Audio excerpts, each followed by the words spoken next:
And Article 2 was one of the ones that was the most heavily debated because you had the Federalists and the Anti-Federalists. You had loyalists, where you had a lot of discussions where people wanted to create the head of our new nation, but wanted to avoid creating a situation where you have essentially a softened version of a monarchy. But they wanted to create something where you had a leader of the country, but wasn't somebody, as Rob said, that had plenary authority, that couldn't do whatever they wanted, that had certain restrictions. Welcome to the Republic Podcast, where history meets scrutiny and facts matter.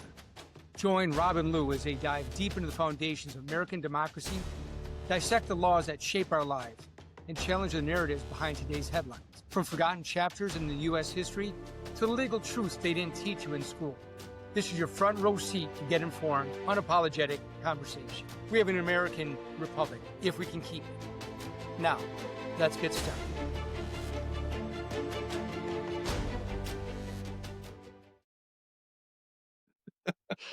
Oh, goodness gracious. And we're back. All right, we're back. Welcome, everyone, to the Republic, if you can keep it podcast. I'm Lou. That's right. I'm Rob. Lou, and welcome to the next episode. Here's to you, brother. And here's everyone out there. First off, for everybody that's joining us, well, thank you very much for following through and still sticking with us. As we've said, we're every episode gets better and easier and more entertaining. Although we've been this a little grease in the wheel too, but right. And so thank you very much for doing what hitting that algorithm for us with the like, share, and subscribe, because those are the most important things. But so what are we on to today? Rob, what do we got today? Well, last time we did Article 1 of the Constitution. I would think that we're on to Article 2. 2. There you go. Don't want to double your pleasure, double your fun. 1, 2. Got it. Article 2. So what is Article 2? And Article 2 speaks to the executive authority. As you'll remember, last episode, Article 1, framers of the Constitution, put the legislative authority in Article 1. Article 2 is about the executive, the president. And as we talked about, the Constitution is not anything other than, hey, we want to delineate what your powers are, because we're not going to just write you a clean slate. You do whatever the hell you want. The powers of the legislature in Article 1, the executive in Article 2, and the judges in Article 3 are circumscribed. They are limited powers. Right. Even though in today's world, oftentimes we think the Congress does things that are, makes you roll your eyes. Sometimes you think the president does things that make you roll your eyes. Like, where did you get that? You're overreaching. You're doing this. Some people think like Article 3 with some of the judges' decisions. Like, what did you do that for? How did you come up with that? But even though people may say it and all sorts of things, if there is the overreach, there is a way to remedy it. But we'll get to that later. So for Article 2, executive. Right. And again, going back to what we talked about originally, as Rob has already said, the Declaration, the Constitution especially, it's not a grant of powers to the people. It's a restriction of powers on the government. It lays out, if it's not in the Constitution, then it's not, that government has no authority to do what they're doing. It's unconstitutional. And I know we've said that time and time again, but that's something that is really the cornerstone of everything. Bedrock. We draw our rights upon, our inherent rights, our God-given rights. And so Article 2 is one that specifically grants authority, limited authority, and restricts the office of the president. So Article 2, unlike some of when we get to the Bill of Rights, for example, there are some amendments to the Constitution which are relatively brief, and we'll read them out to you line by line. Here, it's 2 or 3 sentences. Bang, bang, this is what it says. Article 2 of the Constitution is a little longer, and it's divided into 4 different sections. But they're really we're going to touch upon them so you get them, you understand it, learn it, love it, live it. Live it. And each one of them, I mean, and the reason why it's longer is because it's important. This is the position where this is the president. This is the person who was leading our country, and so you I'm have gonna to have stop those you regulations. there. I'm gonna stop you there because just because it's brief in some of the amendments doesn't mean it's not important. Correct. I stand corrected, but this is something where they want to make sure to be thorough with the authorities, but also the restrictions upon the office of the president. Right.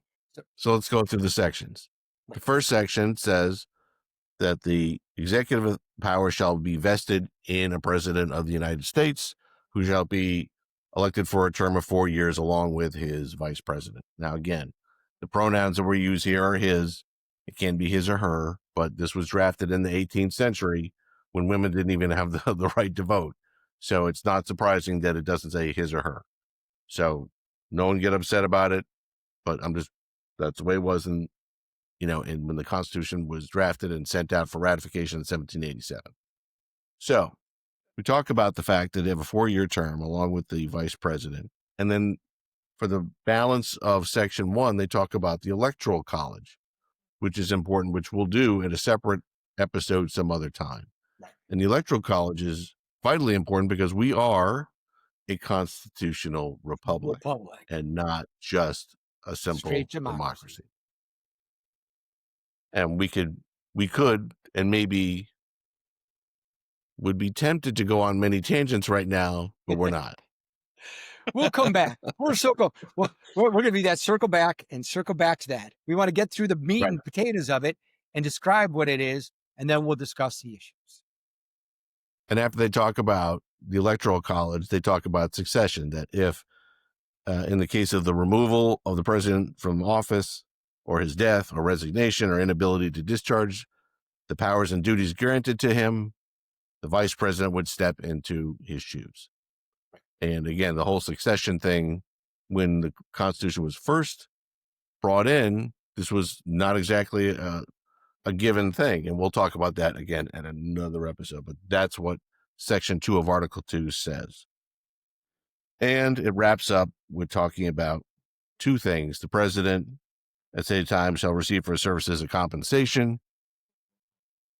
And then they talk about the oath that he must swear to upon being upon taking office. He's going to have to swear his oath. And then we're on to Section 2. Right. And Section 2 is one where Section 2 deals with the president being the commander in chief. That he is by this delegation is the person responsible for directing the military. And again, we could discuss some other things, and we'll most likely discuss it regarding some of the challenges that have come up, some of the things that have come up regarding people saying, challenging the president's authority under Section 2. But Section 2 is that he is the commander in chief of the armed forces. That he also, Section 2 deals with the issue of pardons and paroles, and the issuance of pardons, paroles, and how the president does have, bottom line, plenary authority over that. It's not something that's subject to review by the legislature or by the judiciary. That's one of those that is vested solely in him or her as president. And it also has to do with the issue of issuance of treaties, the advice and the advice and consent of the Senate regarding the ratification of treaties, but also the ratification and acceptance of nominations to various federal positions, cabinet positions, the federal judges, anybody that would fall under the executive's appointment authority has to be done by 2/3 consent and advice of the Senate. Correct. And then we get on to, before I forget anything, Section 3. And then Section 3 is about the State of the Union, that the president shall, from time to time, give Congress information. That's That's the phrase. As to the State of the Union, and recommend to their consideration such measures as he shall judge necessary and expedient. Yeah. It's all become political theater. It's grandstanding. But I mean, I happen to remember a time, because I am that old, where I would, as a kid, would watch the State of the Union addresses given by Gerald Ford, Jimmy Carter, Ronald Reagan, where if there was something that was said, both sides of the House and Senate, all the Congress would get up and clap if there was something that was something positive. that should be universally, as a good thing to say. Now, people, if a Democrat's in, the president, the Republicans will never stand and clap, and vice versa. And it's all become, again, I won't go off of my tangents, I but mean, and the Article one thing is, I'm sorry, go ahead. no, I'll say Article 2, Section 3 just mandates that the president shall give from time to time, not discretionary. So the State of the Union is actually a thing. It's actually something Right, that's compelled by the Constitution. right. Which is funny, where you have to tell us what you're doing and how things are going, what the state of of our nation is, and sort of building on the political theater aspect of it. That some of the original ones were literally just before Congress, because that's all it's required is before Congress, and lasted literally 10 to 15 minutes. So Yeah. that gives you an idea But of this given as far information. as far as how much of a political theater it's turned into. But then you have Section 4. Section 4 is another one Section which has gotten a lot of notoriety lately. It's the impeachment of the president, the vice president, and other civil officers for treason, bribery, or other high crimes and misdemeanors. And right. that's again, we've that over the past, geez, I'd say, well, definitely over the past 50 years, has been used on a quite frequent basis. It hadn't been used but for once in the first Right. 200 years of our country. And now, seemingly every other month, you hear someone talking about where he needs to be impeached or she needs to be impeached. Well, But that's all laid out in Section 4. so that is Section 2 of the Constitution. But Right. it's amazing, which is one of the things, again, one of the issues that drove Lou and I to do this is because the foundational pieces of our country find their way into our life every day. And if you don't have an understanding about the foundational pieces, where they come from, what they were designed to do, what they are meant to do, the intent behind them, you'll hear people talking on the news, in articles, influencers, social media, whatever, and they'll raise issues that talk to some of these points. And you really ought to know What did they say? where they came from and what they really mean. Right. And Because as we go through all this stuff, it's amazing to me, just sitting here right now, how many things those 4 sections of Article 2 have come up in the last 2-3 months. And then we're talking, we're doing this at the end of 2025, over and over and over again, but no one refers back to the Constitution, but they bandy about things about impeachment, about the ability to appoint this person. Why was this person done this? How did we do this? Should the term be only 4 years? How many times do we do this? The Electoral College. And it goes on. And it's amazing when you actually think about it, how many times the Constitution really is implicated, brought up. right. And I mean, I think that one of the things also is the history behind Article 2. Because as we've discussed before, the Constitution, when it was being written, that there was a lot of discussions about a lot of different things. And Article 2 was one of the ones that was the most heavily debated, because you had the Federalists and the Anti-Federalists. You had Loyalists, where you had a lot of discussions where people wanted to create the head of our new nation, but wanted to avoid creating a situation where you have essentially a softened version of a monarchy, something similar to what basically you could argue now with the UK or other places where you still have a monarchy, but now there's they have their own legislative branches there, their own legislative arm in Parliament, but they wanted to create something where you had a leader of the country, but wasn't somebody, as Rob said, that had plenary authority, that couldn't do whatever they wanted, that had certain restrictions, and that was something that was very heavily debated upon, and that also you have to take a look at where we came from with this, where the Constitution was written after we had already passed and previously tried the Articles of Confederation, and the Right. of Confederation were very, very soft. They had a very weak central government. And we learned from the Articles of Confederation that really, as a new country, we couldn't operate that way. We didn't have the authority to tax. We didn't have the authority to do certain things. That the federal government Couldn't had a very weak president, and that they decided that, okay, we've learned from that. We've learned from our prior mistakes.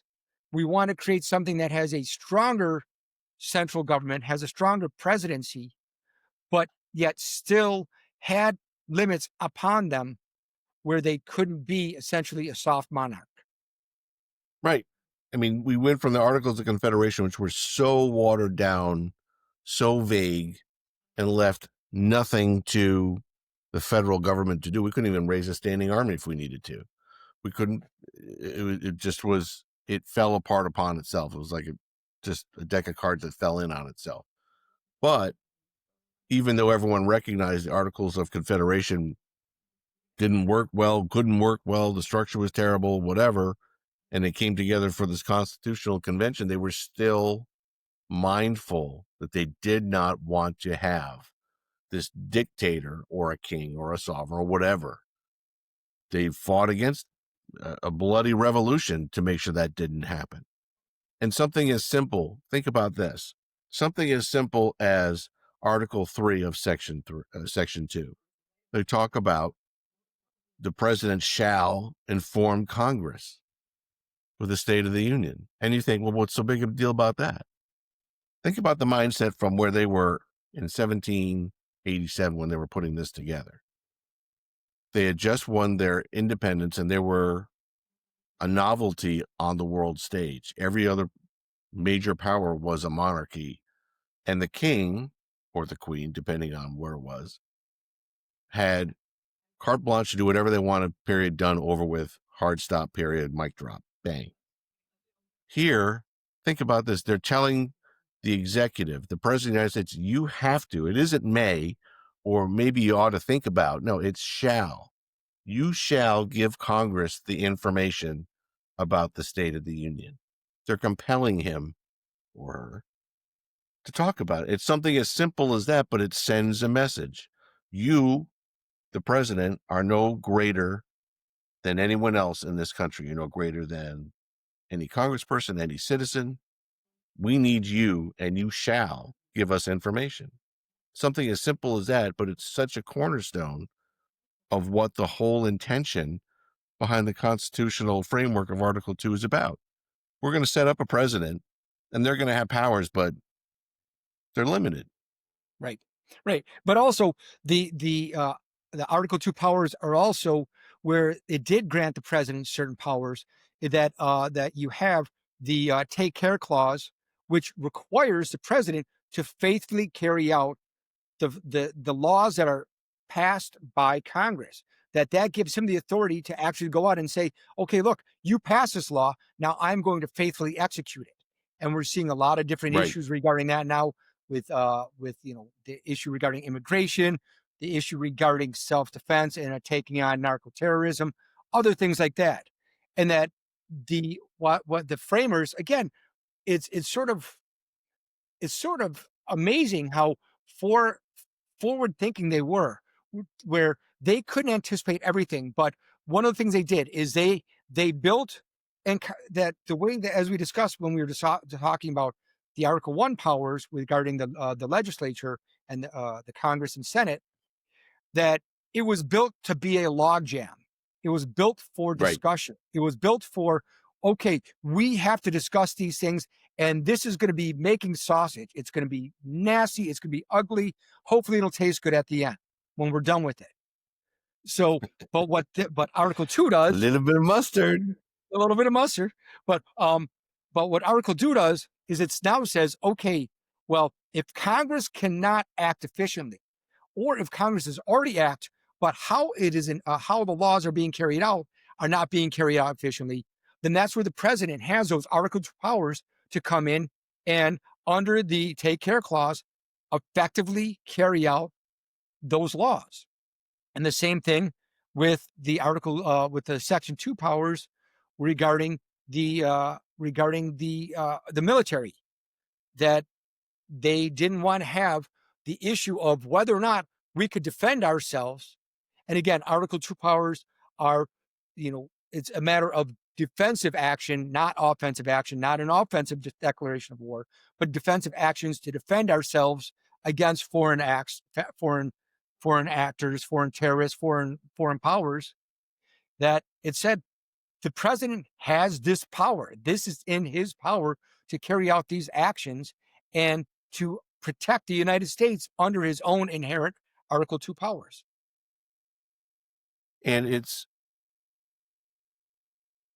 I always appreciate, and I don't like using an absolute like always or never, but most often I appreciate when people in good faith bring up issues to try to make sure that, for example, the president doesn't exceed his or her authority. I am mindful, as the framers were, to have limited powers granted. Lou and I were talking before we hit the record button about something which we'll talk about later on, but these executive orders, which Trump signed a whole bunch when he came in, Biden signed a whole bunch when he came in, Obama did stuff. And we'd always, even before this channel was ever even thought about, Lou and I would always talk to each other like, what the fudge, with mustard, are they doing? Where do they get the authority from? Because we read the text of the Constitution and we're looking, where is that authority in Article 2? I think that the ability, and I know that we had talked about that, we found that there was legislation, and it was in 1976, which authorized certain emergency powers, but I can't imagine and I have to look at it, quite frankly, I can't imagine that legislation was a carte blanche to give the president whatever he wanted, because that would be, say with me, folks, unconstitutional. But it's amazing how everything that we're talking about here is relatable to today. I mean, we're, again, and discussing again, as Rob brought up, the executive orders. I'm one where, my philosophy is that executive orders, is it an Article 2 power? Yes. Executive orders are absolutely an Article 2 power. That there's been other times where Congress has tried to restrict it, like Rob said, in the emergency powers statute that was passed in 1976. But you have, and you had other things like that where there's actions that are taken by the president, but the executive orders was not meant to take over the authority of the legislature. Right. That laws should be passed. Executive orders were originally meant, and going back to when it was first started being called the executive orders, back in the period of, what was it, even Andrew Jackson was the first time that it was actually called the executive orders, in the 1830s, where it was to address emergency situations that the legislature couldn't address quickly enough. And that it was used a lot during Lincoln, because Lincoln needed those war power authorities to be able to go and do certain things. So the legislature couldn't act quickly enough. He had that authority. But now it's almost regularly where you have a new president come in and they issue one executive order undoing all the prior executive orders from prior administration and implementing their own. And what that does is it creates basically it's a situation where you can't implement the laws and you can't implement these orders efficiently because it's only going to last essentially 4 years, if that. 4 years, right? Right. So at the end of the day, we've got this Constitution, which was drafted to give specific powers assigned, Article 2, to an executive. And there's, as we heard just in the past 5 minutes, the tentacles of that go out in all directions with all different things. But always remember what's in the Constitution. And if you get the opportunity, we'll put it in the links, as we always do. We want you to read the Constitution. We'll put links to the Constitution where you could read the actual text, understand it, read it, and think for yourself, like, well, the Constitution says this. And when you see something that some TikToker is saying, or someone in the mainstream media, or someone in an influencer position, or someone from the administration, or, the press sector, whatever, do your own thinking. Be a free thinker. Right. No, and that's exactly it, is where we are providing you our outlook on it, our aspect, our views on it, and that we want to just encourage conversation. That's what it's all about, is talking about it and getting that conversation going. But to have the conversation, you got to have the information. Right. Understand it. As we always say, we joke around, like Fast Times at Ridgemont High. Learn it, love it, live it. Exactly. So, with that, I think that's Article 2. Yeah, Article 2 in a nutshell. Now, and we'll probably discuss, and we will discuss in future episodes, the other aspects of it, and go into more in depth, such as the War Powers Clause, the Commander in Chief, Take Care Clause, and especially Impeachment Clause. Good Lord, each one of those could be an episode in of itself. God. So, let us know how you like to think about what you'd like to talk about first. The order in which you want to discuss, and what's on your mind, and please put it in our comments. But most of all, don't forget, like, subscribe, and share across all the platforms that we have. We're branching out, and let us know. So, please do. Lou, you Rob, the man, my brother. Always good. Everyone out there, be good, cheers. Be well. Thank you very much for joining us, and we'll see you next time. Nostrovia. Cheers, brother. Sláinte. Shut up and sit down. Thanks for listening to The Republic, If You Can Keep It podcast. Join Rob and Lou in our next episode as we continue our riveting discussions on the most important topics affecting our great republic. Drop a line for topics you want to discuss, and don't forget to like, subscribe, and share. Until next time.